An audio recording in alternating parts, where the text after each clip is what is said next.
Hi everyone. आज हम लोग इंडस्ट्रियल फ्लूइड पावर का सेकेंड यूनिट शुरू करने वाले हैं।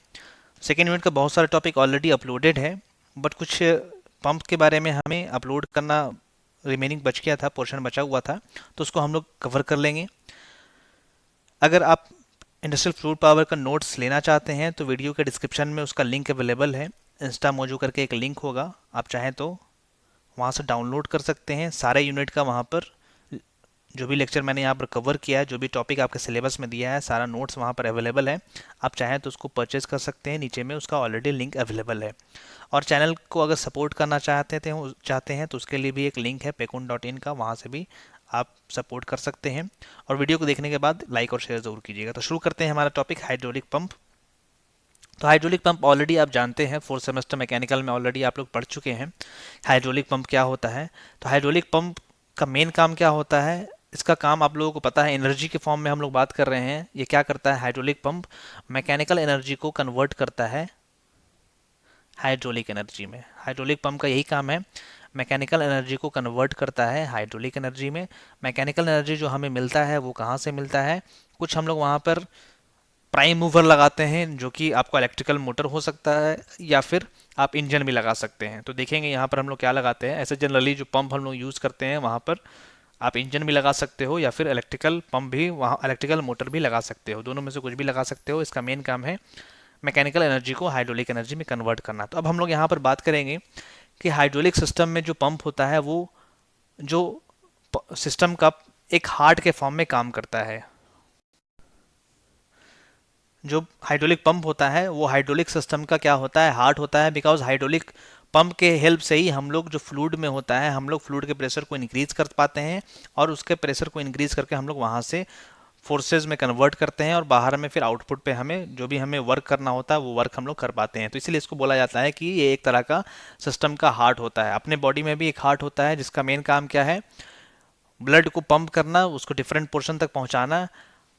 तो सेम चीज़ यहाँ पर भी हाइड्रोलिक पंप का होता है। वो हाइड्रोलिक सर्किट में, जो हाइड्रोलिक सर्किट होता है या हाइड्रोलिक सिस्टम होता है, वहाँ पर पंप, वहाँ पर लिक्विड के जो भी वहाँ पर वायल यूज़ हो रहा है या लिक्विड यूज़ हो रहा है उसके प्रेशर को इंक्रीज करता है, जिससे कि हम लोगों को आउटपुट पर जो भी लोड होता है उसको उसे एक जगह से दूसरी जगह पर प्लेस करने में वहाँ पर फोर्सेज हम लोग को मिल पाता है, या फिर बोल सकते हैं वहाँ पर वर्क मिल पाता है।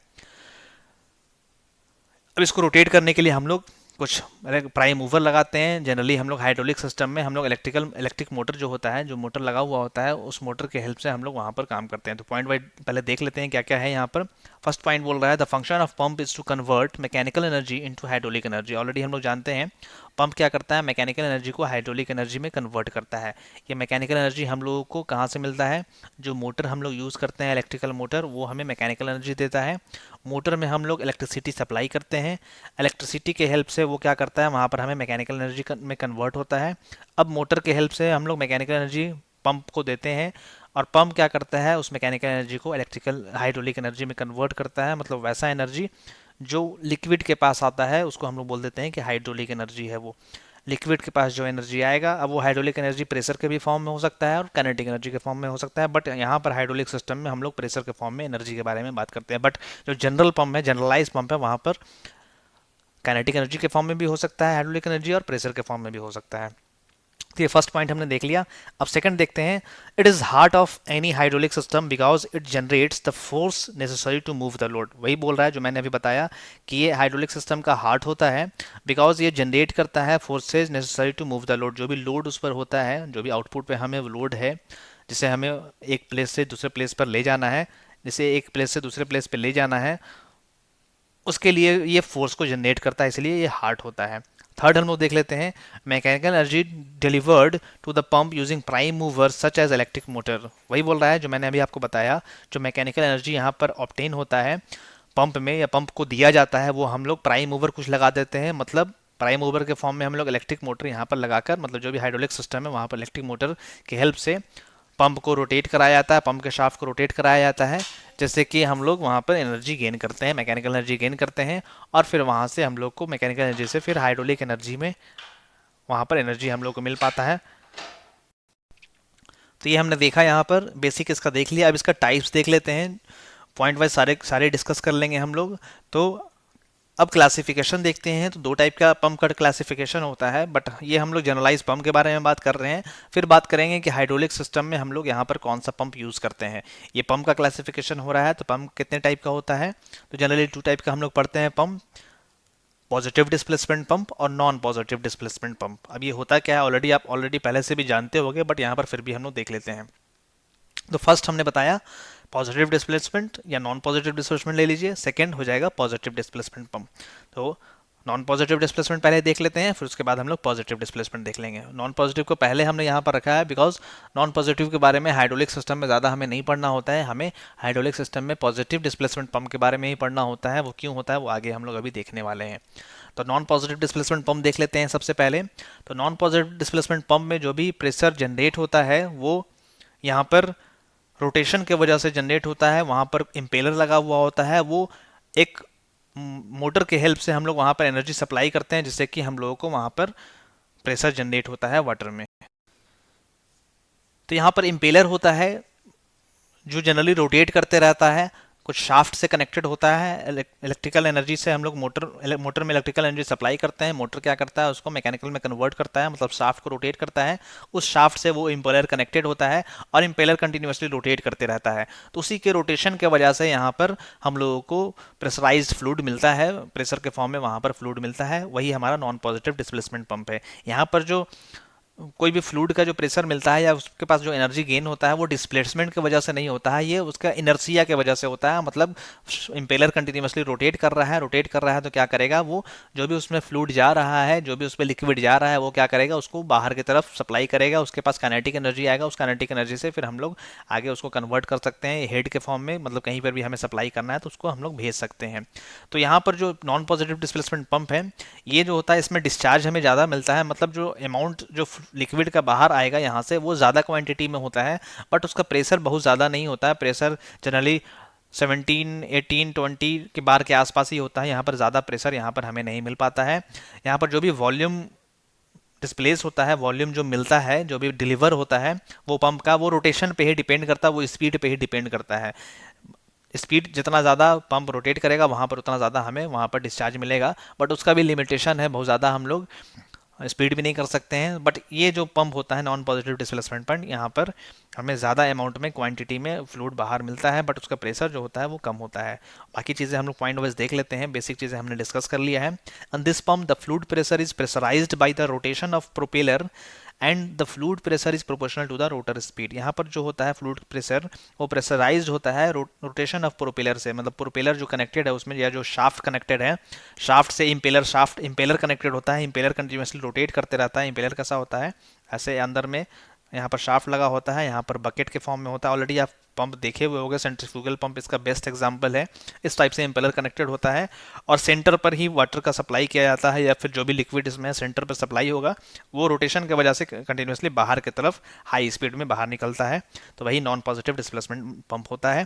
तो वही बोल रहा है यहाँ पर fluid pressure is proportional to the rotor speed, जो रोटर स्पीड के पे ही डिपेंड करेगा। अगर रोटर स्पीड स्लो रोटेट करेगा तो फ्लूइड का प्रेशर भी हमें जो मिलने वाला है, उसके पास काइनेटिक एनर्जी कम होगा। काइनेटिक एनर्जी कम होगा तो अगर उसे हमें प्रेशर में कन्वर्ट करेंगे तो वो भी हमें कन्वर्ट कम ही मिलने वाला है। सेकेंड पॉइंट देख लेते हैं। These pumps are generally used for the low pressure and high volume flow application. ये जो पंप होता है वो यूज करते हैं लो प्रेशर के लिए और हाई वॉल्यूम एप्लीकेशन के लिए। ऑलरेडी आपको बता रहा था कि यहाँ पर जो हमें प्रेशर मिलता है वो बहुत ज़्यादा नहीं मिल पाता है, बट जो वॉल्यूम मिलता है या जो डिस्चार्ज होता है वो काफ़ी ज़्यादा अमाउंट में होता है। मतलब जो फ्लो होता है मीटर क्यूब पर सेकेंड, मतलब एक सेकेंड में जो वॉल्यूम डिस्चार्ज होता है यहाँ पर वो ज़्यादा क्वांटिटी में होता है। तो इसलिए जहाँ पर भी हमें डिस्चार्ज ज़्यादा चाहिए होता है तब हम लोग नॉन पॉजिटिव डिस्प्लेसमेंट पंप का यूज़ करते हैं। This fluid the fluid pressure and the flow is generated due to inertia effect. आपको ऑलरेडी बता रहा था अभी कि इनर्शिया की वजह से जो रोटर वहाँ पर रोटेट हो रहा है, जो इम्पेलर रोटेट हो रहा है, वहाँ पर रोटेशन की वजह से वहाँ पर कुछ इनर्शिया है, फ्लूइड में कुछ एनर्जी गेन हो रहा है, उसके वजह से यहाँ पर फ्लूइड का प्रेशर इंक्रीज कर रहा है और फ्लूइड फ्लो हो रहा है। उसके बाद बोल रहा है the fluid motion is generated due to the rotating impeller. वहाँ पर रोटेटिंग इम्पेलर होता है, उसी की वजह से यहाँ पर जनरेट हो रहा है फ्लूइड में फ्लो जनरेट हो रहा है, फ्लूइड में प्रेशर जनरेट हो रहा है, फ्लूइड में मोशन आ रहा है। अब आगे देख लेते हैं। The volume of the fluid delivered by the pump depends on the speed at which the pump is operated and the resistance at discharge side. Already आपको बताया जो फ्लूइड का प्रेशर होगा या फ्लूइड का जो वॉल्यूम होगा वो यहाँ पर सिंपली डिपेंड करता है, डायरेक्टली डिपेंड करता है रोटर किस स्पीड से रोटेट हो रहा है, और यहाँ पर वॉल्यूम जो होता है वो डिस्चार्ज साइड में जो भी रेजिस्टेंस होता है जो फ्लो को रजिस्ट करता है, फ्लो को डिस्चार्ज होने में जो भी लिक्विड है वहाँ पर उसे डिस्चार्ज साइड में प्रॉब्लम अगर क्रिएट होता है तो उस पर भी डिपेंड करता है। कभी कभी होता है कि मान लीजिए बहुत ज़्यादा हाई स्पीड से रोटेट हो रहा है अगर, तो कभी कभी फ्लूइड जो होता है वो डिस्चार्ज साइड में ना जाकर वो रेजिस्टेंस की वजह से वो वापस इसी में इम्पेलर की तरफ ही आ जाता है, तो वहाँ पर वॉल्यूम जो डिस्प्लेस हो रहा है या वॉल्यूम जो फ्लो हो रहा है, वॉल्यूम जो फ्लूइड का फ्लो हो रहा है वो उसमें थोड़ा सा कमी आ जाता है। तो उस पर भी डिपेंड करता है, डिस्चार्ज साइड के रेजिस्टेंस पे भी डिपेंड करता है। अब आगे देख लेते हैं। These pumps are use for transporting fluid such as water, petroleum etc from one location to another. ये जो जनरली हम लोग यूज़ करते हैं ट्रांसपोर्टेशन पर्पज़ के लिए यूज़ करते हैं, बिकॉज हमें यहाँ पर डिस्चार्ज ज़्यादा मिलता है, हमें प्रेशर ज़्यादा नहीं मिल पाता है, इसलिए जहाँ पर भी हाई प्रेशर का रिक्वायरमेंट है उस जगह पर हम लोग non positive displacement pump use नहीं कर पाते हैं।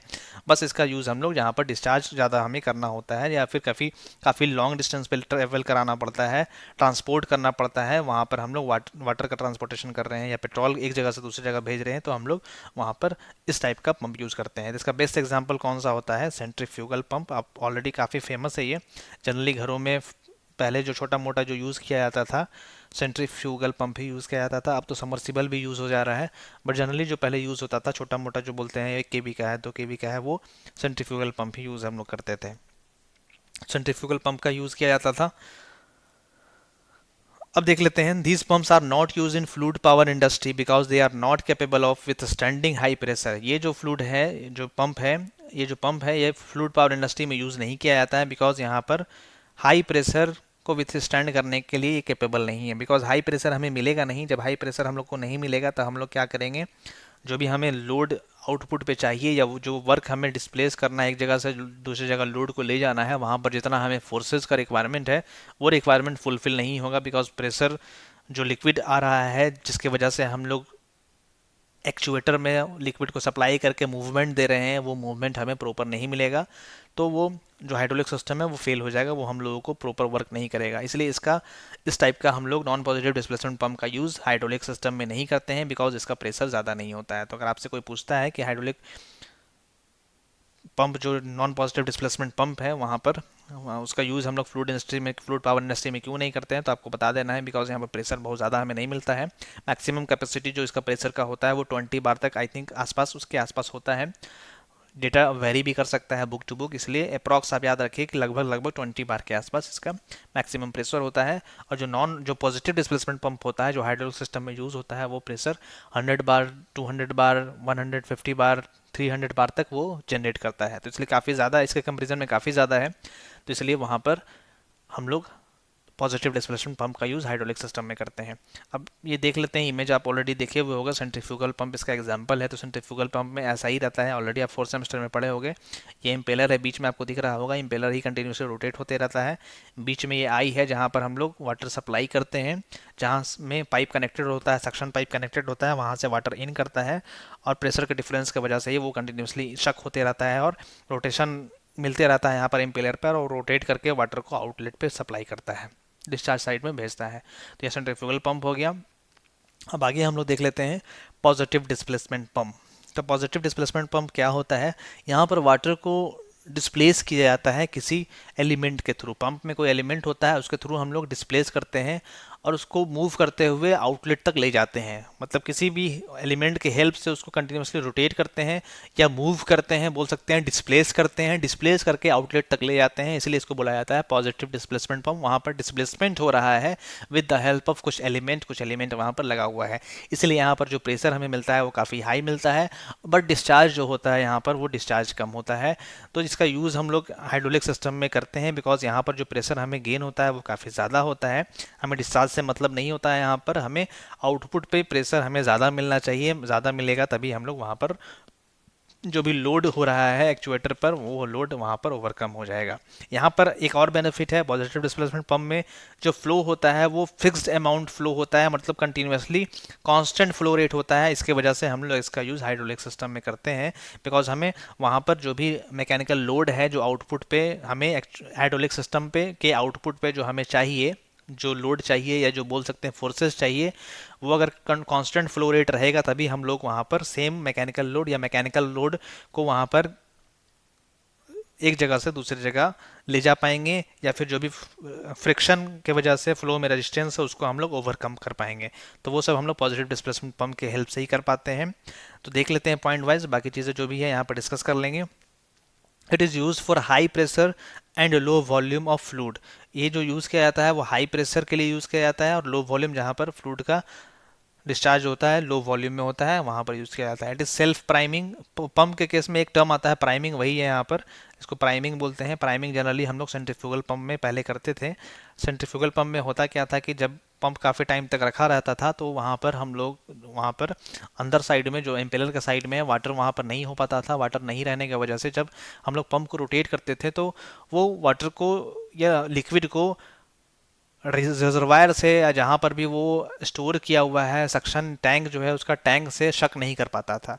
तो इसीलिए हम लोग क्या करते थे, वहाँ पर प्राइमिंग करते थे, वहाँ पर उसका नट को ओपन करते थे, स्क्रू को जो भी बोल्ट है वहाँ पर ओपन करके वहाँ पर वाटर फिल करते थे। फिल करने के बाद फिर उसको क्लोज करके तब वहाँ पर स्टार्ट किया जाता था, तब हमें वहाँ पर वाटर का या डिसन जो भी लिक्विड है वहाँ पर डिस्चार्ज हो पाता था। तो ये नॉन पॉजिटिव डिस्प्लेसमेंट पंप है, वहाँ पर हमेशा प्रॉब्लम क्रिएट होता था, तो वहाँ पर प्राइमिंग करना पड़ता था। बट पॉजिटिव डिस्प्लेसमेंट पंप है ये हमेशा जो होगा वो सेल्फ प्राइमिंग होगा, मतलब खुद से हो जाएगा। यहाँ पर जैसे ही आप बटन ऑन कीजिएगा ये पंप स्टार्ट हो जाएगा। काफ़ी टाइम के बाद भी आप स्टार्ट कीजिएगा तब भी इशू नहीं होगा, बट सेंट्रीफ्यूगल पंप में ऐसा प्रॉब्लम होता था। It is use for it have a very close clearance between rotating and stationary shaft. जो भी स्टेशनरी पार्ट्स है या रोटेटिंग पार्ट्स है उसके बीच काफ़ी क्लोज क्लियरेंस होता है, इसीलिए ये जो होता है सेल्फ प्राइमिंग होता है। मतलब यहाँ पर जो भी वाटर अगर होगा लिक्विड होगा वो कहीं से लीक नहीं होगा, वो लीक होकर वापस रिजर्वायर में नहीं जाएगा, टैंक में नहीं जाएगा, वो कंटिन्यूसली जहाँ पर है वहीं पर वो रखा हुआ रहेगा। इसलिए ये ऑलरेडी सेल्फ प्राइमिंग होता है, बार बार इसको प्राइमिंग करने का रिक्वायरमेंट नहीं होता है। बट इम्पेलर वाले केस में, सेंट्रीफ्यूगल वाले केस में क्या होता है, वहाँ पर क्लियरेंस काफ़ी ज़्यादा होता है, काफ़ी ज़्यादा गैप होता है इम्पेलर और जो बाहर का केसिंग है, जिसके वजह से जो भी वाटर होता है वो वापस धीरे धीरे धीरे धीरे धीरे धीरे वहाँ पर टैंक में चला जाता है। उसके बाद देख लेते हैं, it supply fixed amount of fluid flow into hydraulic system per revolution of pump shaft. जो पंप का शाफ्ट होता है उसके पर रिवोल्यूशन पे ये fixed amount of fluid flow करता है, मतलब कांस्टेंट फ्लो रेट का सप्लाई करता है। इसलिए इसका यूज़ हम लोग हाइड्रोलिक सिस्टम में करते हैं। अगर कांस्टेंट फ्लूइड फ्लो रेट होगा तो वहाँ पर जो भी लोड्स लग रहे हैं उसको हमें एक जगह से दूसरी जगह पर ले जाने में हमें आसानी होगी। इसलिए बोल रहा है such pumps are capable of overcoming the pressure resulting from mechanical loads. जो मैकेनिकल लोड्स की वजह से अंदर में प्रेशर रिजल्ट हो रहा है तो उसको ओवरकम करने में ये हेल्पफुल होता है, कैपेबल होता है on the system as well as the resistance of flow due to friction. और फ्रिक्शन की वजह से भी जो भी प्रेशर जनरेट होता है, रेजिस्टेंस फ्लो में फ्लो होने में जो फ्रिक्शन हो रहा है उसके वजह से भी अंदर में जो प्रेशर जनरेट होगा उसको भी ये पंप ओवरकम कर देगा। मतलब लिक्विड में उतना प्रेशर ये सप्लाई कर पाता है जिससे कि वो सारी चीज़ें ओवरकम हो जाती है। इसलिए इसका यूज़ हम लोग हाइड्रोलिक सिस्टम में करते हैं। अब आगे देख लेते हैं, the important advantage associated with these pumps is that the high pressure and low pressure region. अब कोई भी पंप है तो पंप में हाई प्रेशर साइड और लो प्रेशर साइड होता है। मतलब कहीं से वाटर इन कर रहा हो, जैसे हम लोग सेंट्रीफ्यूगल देखें तो यहाँ पर इनलेट साइड है, मतलब ये लो प्रेशर है, और जहाँ पर आउटलेट होगा वहाँ पर हाई प्रेशर है। तो इसी तरह से पॉजिटिव डिस्प्लेसमेंट में पंप होता है, तो वहाँ पर क्या होता है, एक साइड मान लीजिए ऐसा है, एक साइड इन कर रहा है वाटर और एक साइड आउट हो रहा है। तो यहाँ पर आउटलेट और इनलेट जो होता है वो अलग अलग साइड होता है, दोनों एक दूसरे से सेपरेट होता है। तो सेपरेट होने से बेनिफिट क्या बोल रहा है, region are separated and hence fluid can not leak back due to high pressure at outlet. इसके वजह से क्या होता है, जहाँ पर फ्लूइड मान लीजिए कि इनलेट से आया, वो यहाँ पर कुछ एलिमेंट लगा हुआ है जो फ्लूइड को एक तरफ से दूसरी तरफ ले जा रहा है, और यहाँ पर ये रोटेट कर रहा है, उसकी वजह से फ्लूइड यहाँ से इन कर रहा है और आउटलेट पे जा रहा है, ये वापस इनलेट के साइड नहीं आता है। तो यही बोल रहा है कि यहाँ पर हाई प्रेशर और लो प्रेशर साइड जो रीजन है या इनपुट और आउटपुट है वो दोनों एक दूसरे से सेपरेट होता है, जिसके वजह से लीक बैक नहीं होता। लीक बैक मतलब जो भी हाई प्रेशर है वो वापस इनलेट के साइड नहीं जाएगा, वो कंटिन्यूसली आउटलेट पाइप से या आउटलेट साइड से वो बाहर चला जाता है। अब आगे देख लेते हैं, पॉइंट डिस्कस कर लेते हैं। एग्जांपल इसका जो है वेन पंप है, गियर पंप है और स्क्रू पंप है, इसका एग्जांपल है। तो ये सब हमें पंप ऑलरेडी आपको सिलेबस में भी दिया हुआ है, तो हम लोग को पॉजिटिव डिस्प्लेसमेंट पंप ही पढ़ना है। तो नेक्स्ट क्लास से अब हम लोग वन बाई वन सारा डिस्कस कर लेंगे। वेन पंप एक क्लास में कर लेंगे, गियर पंप कर लेंगे, स्क्रू पंप कर लेंगे, फिर एक आई थिंक पिस्टन पंप भी आपको पढ़ना है और एक जीरोटर पंप पढ़ना है। जो जो पंप हमें पढ़ना होगा वो हम लोग एक वन बाई वन डिस्कस कर लेंगे। उसके बाद ये टॉपिक जो रिमेनिंग पोर्शन था आपका वो कंप्लीट हो जाएगा। ऑलरेडी बाकी टॉपिक का लेक्चर ऑलरेडी अपलोडेड है, वो सब आप लोग वन बाई वन कंप्लीट करते रहिए। जो भी बचा हुआ है आपको जल्दी कंप्लीट करा दिया जाएगा। तो वीडियो से रिलेटेड जो भी डाउट होगा आप वीडियो के कमेंट में कमेंट करके पूछ सकते हैं। अपना एक टेलीग्राम चैनल भी बना हुआ है, ग्रुप बना हुआ है, उसको अगर आप ज्वाइन करना है तो वीडियो के डिस्क्रिप्शन में लिंक अवेलेबल है टेलीग्राम ग्रुप का। वहाँ पर आप क्लिक कर सके कि कुछ भी क्वेश्चन पूछना चाहें तो पूछ सकते हैं। पीडीएफ डाउनलोड करना चाहें नोट्स का तो आप वीडियो के डिस्क्रिप्शन में वो भी अवेलेबल है, आप कर सकते हैं। और चैनल को अगर सपोर्ट करना चाहें तो paycon.in पर आप जाकर चैनल को कुछ अमाउंट डोनेट करके सपोर्ट कर सकते हैं। बिकॉज सारी चीज़ आपको फ्री ऑफ कॉस्ट प्रोवाइड की जा रही है। अगर आप कहीं पे क्लासेस करते हो तो काफ़ी अमाउंट आपको पे करना पड़ता है, यहाँ पर सारी चीज़ आपको फ्री ऑफ कॉस्ट दी जा रही है। तो कोई भी आप अमाउंट खुशी से अगर देना चाहें तो दे सकते हैं वहाँ पर क्लिक करके। उसका भी लिंक वीडियो को डिस्क्रिप्शन में अवेलेबल है। तो वीडियो को देखने के लिए थैंक यू सो मच। उसके बाद टेलीग्राम एप्लीकेशन के बारे में बताया गया, फेसबुक पेज है वहाँ पर भी आप लाइक कर सकते हैं। वीडियो को देखने के बाद लाइक और शेयर ज़रूर कीजिएगा और चैनल को सब्सक्राइब नहीं किए हैं तो सब्सक्राइब भी कीजिएगा। और एक बार ज़रूर बताइएगा वीडियो ये कैसा लगा, वीडियो के कमेंट में ज़रूर बताइएगा कि वीडियो आपको कैसा लगा है। और कुछ भी डाउट होगा तो आप कमेंट करके पूछ सकते हैं। वीडियो को देखने के लिए thank you so much, good bye.